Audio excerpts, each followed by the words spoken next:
Here is Uncle Jackomo, who of course we're just calling Jack, and this is a beautiful 16 one-hand 7-year-old thoroughbred gelding by Uncle Vinny, and this incredible horse had 57 career starts and moves just beautifully and feels fantastic in his body. So just one of those absolutely made of steel types of thoroughbreds that I love so much. Just what an unbelievable heart and work ethic he has to have done all of that.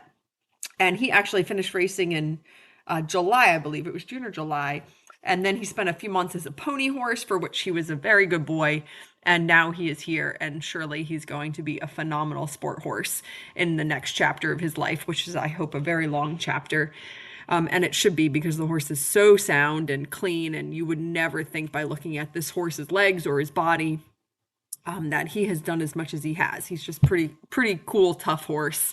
And so Jack had all of last week off. I was away at RRP. So we got back late on Sunday, and then on Monday and Tuesday, it proceeded to be freezing cold and raining and windy and just terrible conditions for getting horses going again after they've had a good 8 or 9 days off. But Jack actually was perfect. If there was any doubt in me whatsoever that this horse is just an absolute champion, it was erased on Monday when I got on him on a cold, rainy day after like 9 days off. And he was fabulous. And then I rode him again in the rain on Tuesday. Again, he was lovely. I would have loved to have gotten video because he felt so good, but it was properly raining, so just not good camera weather, nor good weather to keep your husband happy standing out there in the rain taking video. So today I had my mom out in the ring helping me get some video of him for just a quick ride, and the horse just feels fantastic. He comes out better every single time.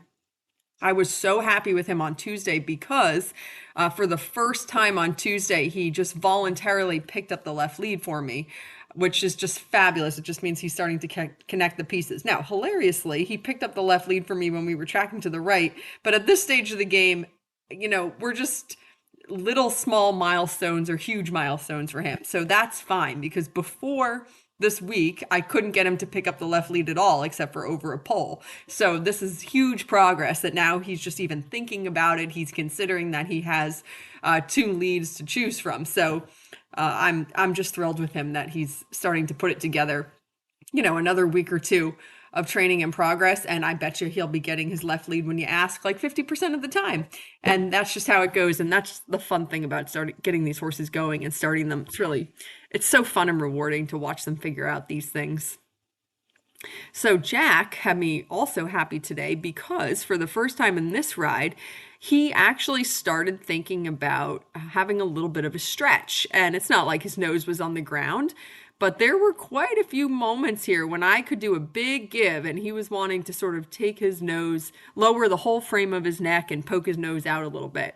And of course, it's a little hard sometimes because then your reins get longer because you're encouraging them to stretch and reach to the bit. And then, of course, they only hold it for 10, 20 steps, and then they come up a little bit and I felt a little disorganized because my reins were a little too long, but that's just so it goes. We want him to learn new things. It's going to be a little bit messy in moments while we figure out the pieces, but it was really good sign that he's wanting to sort of take the contact down and out. He's definitely connecting all the pieces correctly.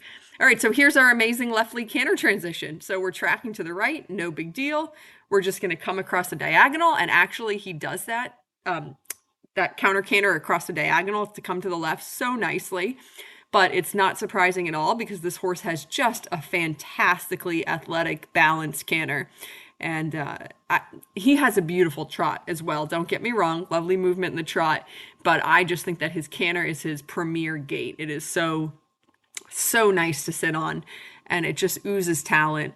And when you really get him to sort of relax his top line, like he's almost doing here, he's thinking about it. He's like a click or two away from really giving in his pole. There we go. Then that feels just so lovely. So yeah, makes me so happy that he's figuring this stuff out. And he's not only is he, picking up the left lead, which is great, but it's just as importantly sort of his demeanor as he's doing it and where his mindset is at and his headspace, which is that he's just totally chill. He's not anxious. He's not sort of rushing off my aids. He's not on the muscle. I would so much rather have them in that calm headspace and have their connection be maybe a little above the bit in moments than to have them sort of jammed down but being on the muscle. So I'll always take the more relaxed horse who maybe bobbles, has a couple more bobbles and mistakes than the horse who's on the muscle and jammed together. That's not what we want. And that's just, forcing something to happen for a picture or for a quick video. That's not long-term progress. So I'm just so happy with his headspace. I really feel like, he's understanding the aids and the process and what we want. And as he's putting all those things together, he's becoming a more and more relaxed horse. I also just want to note that my hounds were out for this ride and they were all over the place. They were in the hay barn there that we just walked by, and they spent some time traversing along this long side. They always sort of make me feel like I'm like a prey being stalked when they do that. I swear they do it just to torture me. But anyway, Jack was fabulous about all that. He doesn't care about that kind of thing. There they are. There's Annie. She loves to do that to me.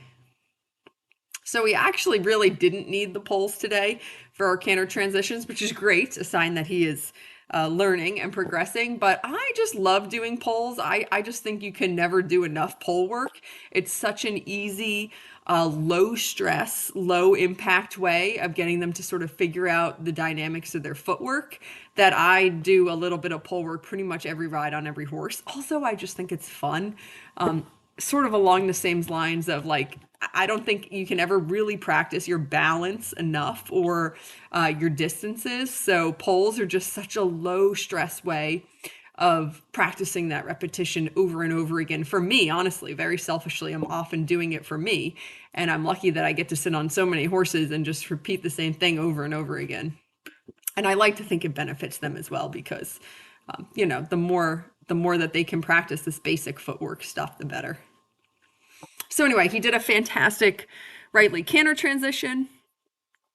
See, he is starting to understand. That time I really made sure that I set him up correctly, and I made sure that I very clearly asked for the right lead and he gave it to me. Something I have to be careful of with myself is that sometimes when a horse always wants to offer one particular lead, I find myself getting a little bit lazy about clearly setting them up because I just feel like if I ask them to canter in any capacity, I can predict which lead they're going to pick up, but that does them no favors in the long run. So I need to be sometimes I have to remind myself that I need to be a little bit more serious and thorough about it. But anyway, this felt great here. Couldn't be happier with Mr. Jack. He's just coming along like a champion. And there's some footage of him here on cross ties following this. Hilariously, that I took from my cell phone because I was alone in the barn. Hang on. Be right there, Ben.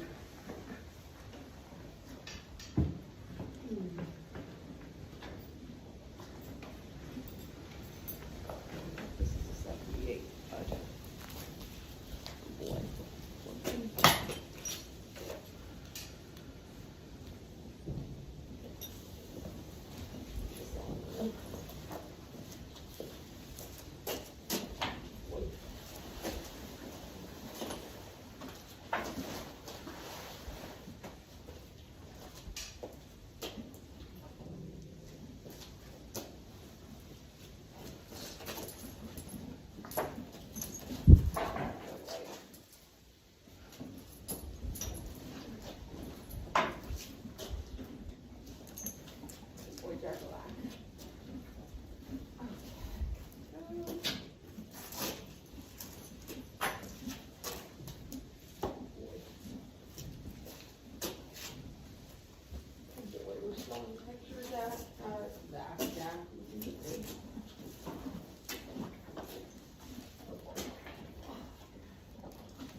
horsey. Yeah, poor wild horsey.